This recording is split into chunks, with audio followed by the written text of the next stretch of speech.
everyone, Steve here, and welcome to this week's episode of Bang Science! This week, we'll be sculpting with warm ice, unlocking the secrets of aerodynamics, and as usual, later on, we'll be showing you experiments that you can do in your own home. A reminder of what you'll need is on our website, bangscience.com, and from there, you can even send us a little message during the show. Just remember to ask your parents' permission first. And now, let's go straight to our first experiment of the show. Welcome to Bang Science!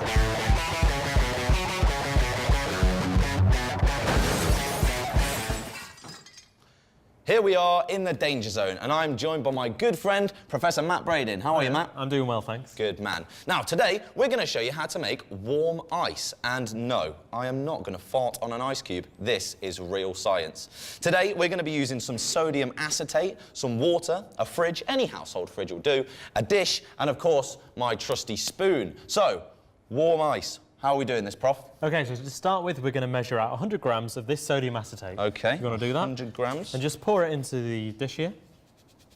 Perfect. Is that enough? Yeah, that's fine. OK, and now we're going to add water to it. OK. Just like that. OK, and now what I need you to do is slowly stir it. I'm just going to turn on the heat. OK.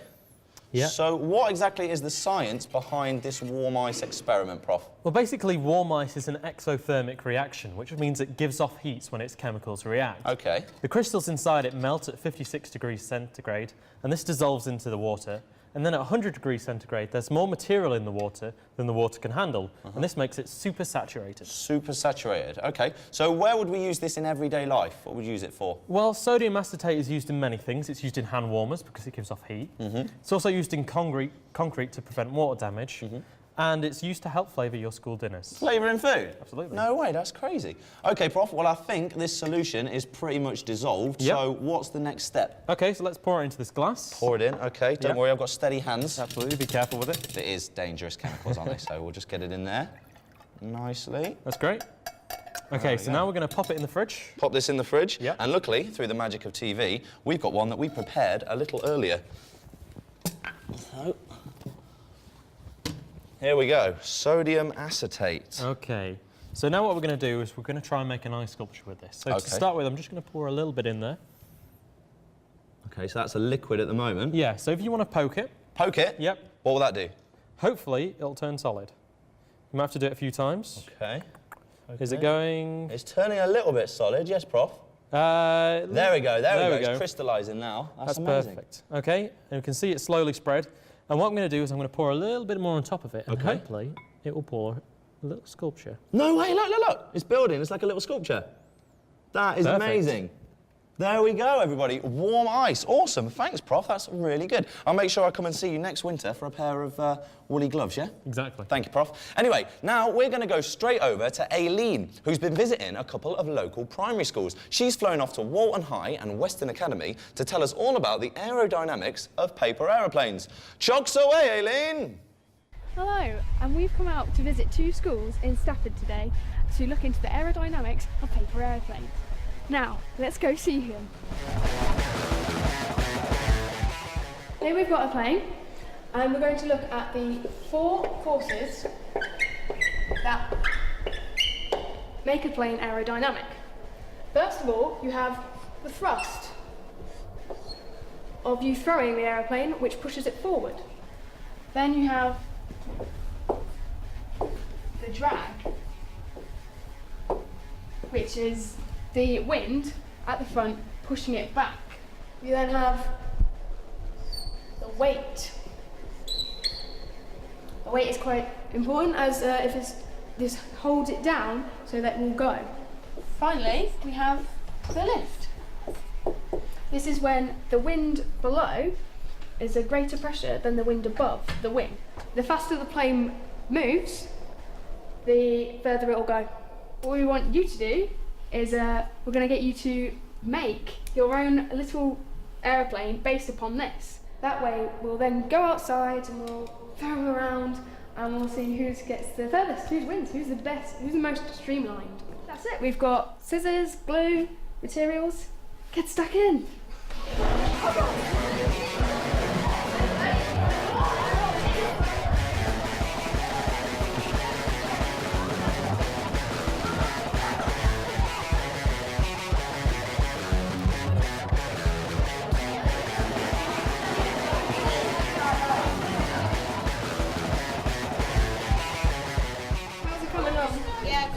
Yeah? Is that your base there? Yeah, that's my base, and then I put cardboard bits on the bottom to make it stronger. Oh, good. Right, so you've gone for the aerodynamic approach. How aerodynamic do you think it is? Not very. Because we sellotape that one over. Put too much sellotape there, so it wouldn't be able to get through. So we're putting that one on the front like that, so it'll. It will almost work like a jet engine, sending the same amount of air at the back, pressurised. If we put the straws underneath the wings, it would like lift them up. 5, 4, 3, 2, 1. That's it. Time is up, so put on your finishing touches. Because that's it. Well, now that time's up for both teams, stay tuned so we can see how they get on with their testing later. Thanks, Aileen. Let's hope her experiments don't hit any turbulence for now. But let's move on and take a look at the latest in Science News! Now for Science News.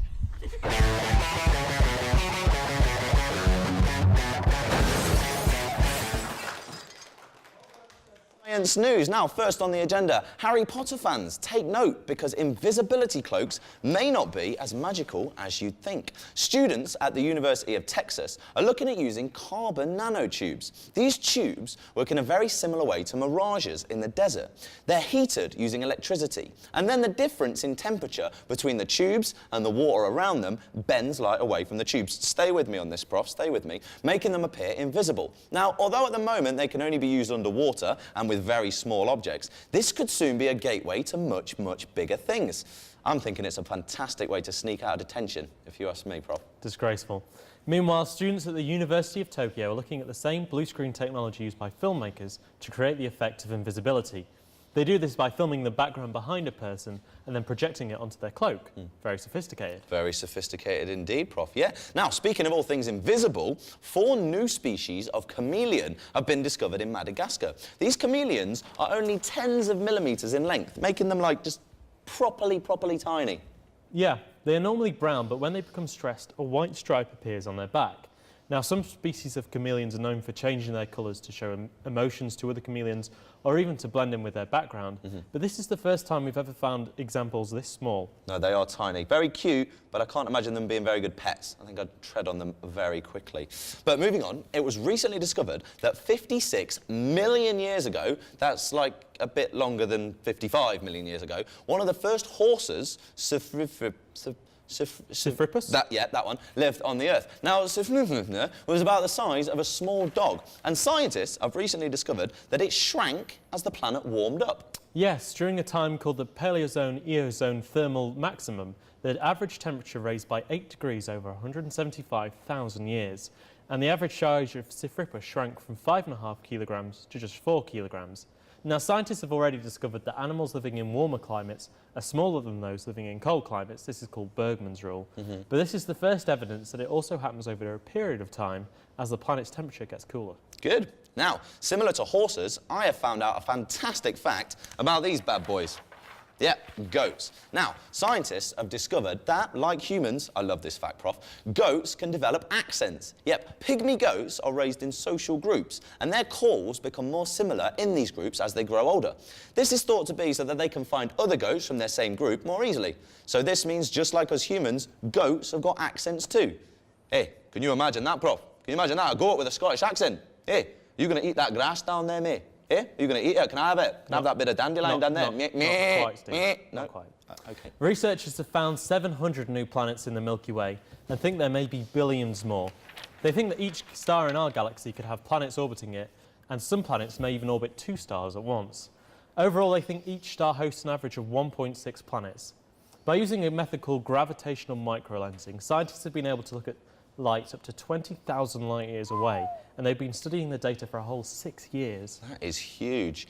And, oh, we've got some breaking news now coming through from the Large Hadron Collider. You know, that's the big machine in Switzerland that's trying to find out what happened at the time of the Big Bang. Well, they've had a breakthrough, and they're just getting ready to power up the machine for the final time. Now, the Large Hadron Collider, for those of you who don't know, I'm sure you do know, Prof, because you're really clever, is a huge machine which uses massive, massive magnets to make particles smash into each other. It's kind of sort of like WWE wrestling, but like much smaller. And much more exciting, because if they can prove that something called the Higgs boson, also known as the God particle, exists, then we might be able to find out exactly how all the forces in our universe work together, possibly even prove the existence of dark matter, something that scientists think makes up 86% of the known universe. Wow, fascinating. So, that's it for Science News!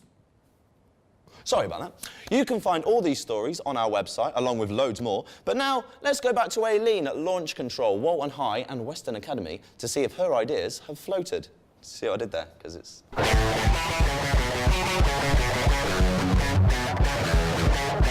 Okay, so in a minute I'm going to get you to all line up and then throw your planes all in the same direction, and then and then I'll go along to the ones furthest away, and using this meter circle, I will go around and measure, because that is exactly a meter, so I'll walk down and measure whose is the furthest.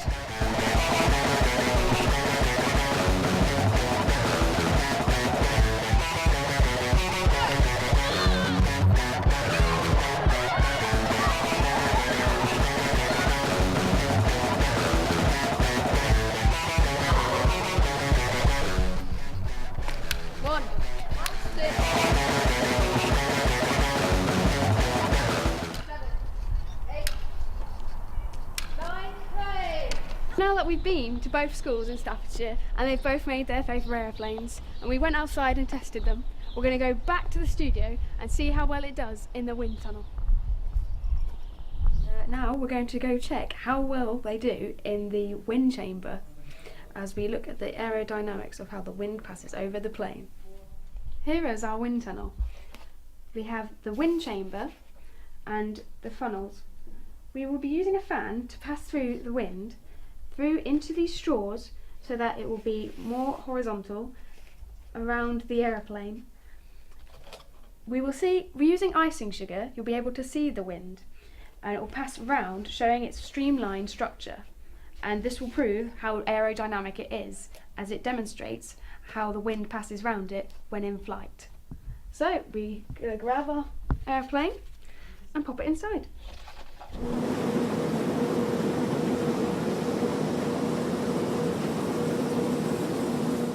This is a homemade wind chamber. Details on how to make one yourself can be found on our website at www.bangscience.com. Wind tunnels are used in the real world by many scientists on actual airplanes to see how streamlined they are. Here is a clip of some that have been used.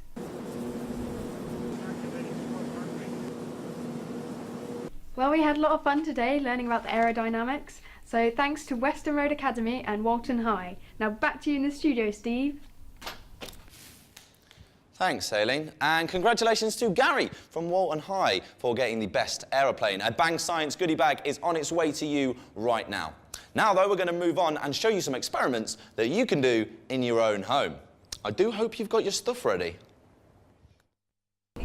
You're watching Bang Science.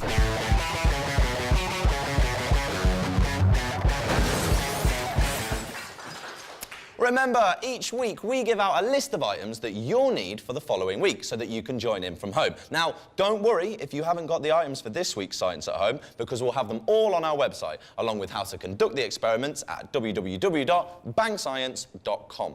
But for everybody else ready and waiting to conduct their experiments with us live, be sure to keep us updated and let us know how your experiment's going. You can get us on Twitter at #BangScience, and you never know, we could be reading out some of your messages online. So, our first experiment is a homemade lava lamp. Now, these things are great, aren't they, Prof? Absolutely. They're really good. They can add a bit of mood lighting really easily. So, if you fancy making one of these, all you need is a bottle, some vegetable oil, some water, some food colouring, and an Alka-Seltzer, a fizzy tablet. So, what do we do, Prof? Okay, so to start with, you want to pour the water into the bottle. We've already done that here. Done that. And then we're going to add the vegetable to the bottle. Okay. And wait for it to takes settle. ages. It does take a while, so we've already done one. Yep. Get that out of the way. So here we go. And you can see here that the water and the oil are nicely separated. Yeah. We'll explain why in just a minute. Okay. But the next thing you need to do is add the food colouring in. Be careful at this stage not to spill it everywhere because it does stain. Okay. How much are we going for? Just until it's nice and red. About that? Yeah, that'll do. Yeah. Okay. You can already see it's starting to look like a lava lamp, Yeah, but it not looks quite. cool. So what we're going to do is add this Alka-Seltzer. We're going to break it up first of all to make it easier. You want Lovely. to put it in? Good idea, Prof, breaking it up. See Okay. what Oh, happens. wow. Wow, look at that. Straight away, it's gone all splurgy, Prof. What's going on? Yeah, well, basically what's happening is the oil stays above the water because Okay. oil is lighter than water, or Yeah. actually it's less dense than water. And the two layers stay separated because of something called intermolecular polarity. Intermolecular polarity. That's right. You must go down a storm with the ladies at dinner parties there, Prof. I really do. Basically, intermolecular polarity means all the water molecules are attracted to each other and they stick together and loosely bond, a bit like magnets. Oh, I see. Yeah, yeah, But they repel the oil layer, so the two layers stay separate. And when you add the Alka-Seltzer, the water bubbles up through the oil and creates the water lamp effect. That is amazing. And if you want to improve it, add a torch to the bottom, it'll look like a proper lava lamp. That is fantastic. So there we have it, your very homemade lava lamp. Done. Right, experiment, tick, out of the way. Our next experiment, soap paintings. So, to make a piece of unique modern art, you will need a flat tray, like a sort of cookie baking tray, some food colouring, at least 3 different colours to make the best possible picture, some milk. Now, remember, the milk has got to be full fat milk. Low fat milk will not work in this experiment. And finally, you'll need some washing up liquid. So, Prof, what are we doing? Okay, so to start with, we want to pour a thin layer of milk onto the bottom of the tray, so if you Okay. want to do that. Be careful not to spill the milk everywhere. That's good. There we go. Keep pouring it, keep pouring it. There we go, perfect. Is that all right? That's great. And now you want to add a few drops of the food colouring around the place. If you want to grab those 2 colours. Okay. I'll grab the those red 2. here, because red's my favourite colour. Bit of green, There we are. bit of blue. Oh, Right that's on. nice. That's looking Okay. nice. So at this point, the colours are going to start mix a bit, but I think we need a bit more in there. Okay. So if you want to add the soap, sorry, Yeah. you just put a few drops Just on. a few drops, Just not a too few much. drops, not too much Okay. at all. Let's open it. Always a good start. Yep. There Okay. we go. Oh, wow. Yeah, That's so you cool. see the colours are starting to spread out now. Yeah, so I understand because the food colouring, it's sort of made it all colourful, but why is it sort of doing this sort of crazy oil spill pattern? What's that all about? Well, basically, the liquid soap is designed to eat fats because that's what's left on your plate after you've eaten your food. Yeah. And the whole milk contains fat. That's why we had to use whole milk and not light milk. Oh, of course, yeah. So when you add the soap to the milk, it breaks up the fats and it spreads all the liquid around, which creates this beautiful effect. That is really lovely. Well, Prof, I'm a little bit thirsty, so I'm just going to take this down. Wouldn't drink that if I was you. Why not? Unless you want to be burping bubbles all day, pour that down the sink, get rid of it, have a glass of water. It looks like a milkshake. I know, but really, don't drink it. Okay, safety first, I suppose. Wise words from the Prof. So, there we go. Thanks, Prof. 2 great experiments. I hope you guys at home have been as successful with yours as we have with ours in the studio. But now, it's time to move on because of the milk. No. Oh, OK, Saved by the Bell. That's the nuclear klaxon there, which means, sadly, we're running out of time. Next show, we're going to be making a Coke volcano. So you'll need a packet of Mentos sweets, a bottle of cola, some card, some paint, and, of course, some sticky back plastic. You can find out where to get all of these things by checking our website, www.bangscience.com, along with details of all of the experiments that you've seen today. So, that's it for this week's show. We'll see you next week on Bang Science, where we'll be unlocking more of the mysteries of the universe. Until then, though, it's goodbye from me, it's goodbye from the Prof. Goodbye. It's goodbye from Aileen. Thanks for watching. And as physicist and astronomer Carl Sagan once said, if you want to make an apple pie from scratch, you must first create the universe. Or you could just go to Tesco. See you next week, everybody.